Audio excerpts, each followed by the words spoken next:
નમસ્કાર, આપ જોઈ રહ્યા છો વીટીવી ન્યૂઝ. હું છું આપની સાથે વત્સલ. બુલેટિનની શરૂઆત કરીશું. ચાંદીપુરાના વધતા કેસને લઈને રાજ્યનું આરોગ્ય વિભાગ એલર્ટ છે.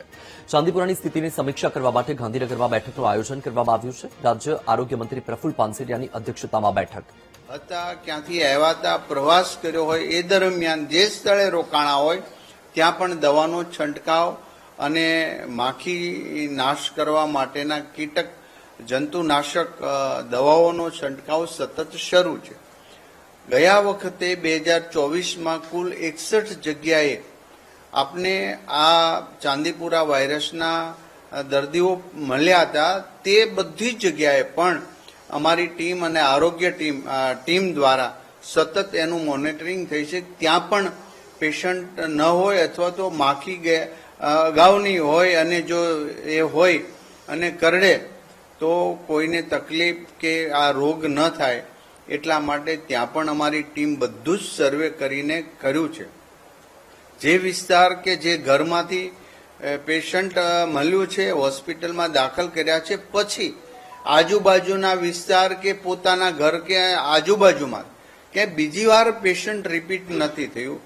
એનો મિનિંગ એવો છે કે આજનું તારણ કે અમારા ઉચ્ચ અધિકારી, સચિવ, કમિશનર અને નિયામક આખી ટીમ, જે મુખ્ય ટીમ ગાંધીનગરના આરોગ્ય વિભાગના અધિકારીઓ સાથે મિટિંગ કરી તો ત્યાં તુરંત જ અમારી ટીમ પહોંચી. તિરાડવાળા મકાનો કે તિરાડવાળી કે માટીના મકાન હોય એને તુરંત જ માટી દ્વારા બોરી દઈ એમના દવાનો છંટકાવ કરવામાં આવ્યો છે. જે પરિણામ પ્રાપ્ત થયું છે એ વિસ્તારમાં આપને બીજું પેશન્ટ પ્રાપ્ત થયું નથી, જે આપણા સદભાગ્ય છે ને ઈશ્વરની કૃપા છે. હવે જ્યાં હોસ્પિટલની અંદર ફરજિયાત ઓક્સિજન અને વેન્ટિલેટર, આઈસીયુ એવા જ શંકાસ્પદ પેશન્ટને તુરંત જ એવી હોસ્પિટલમાં અમે આરોગ્યની ટીમ શિફ્ટ કરે છે. એમને પૃથ્થકરણમાં ચાંદીપુરા વાયરસ હોય અથવા ન હોય, બેમાંથી કોઈ પહેલા ફરજિયાત નથી, પરંતુ એમને સારવાર આપવી ફરજિયાત છે.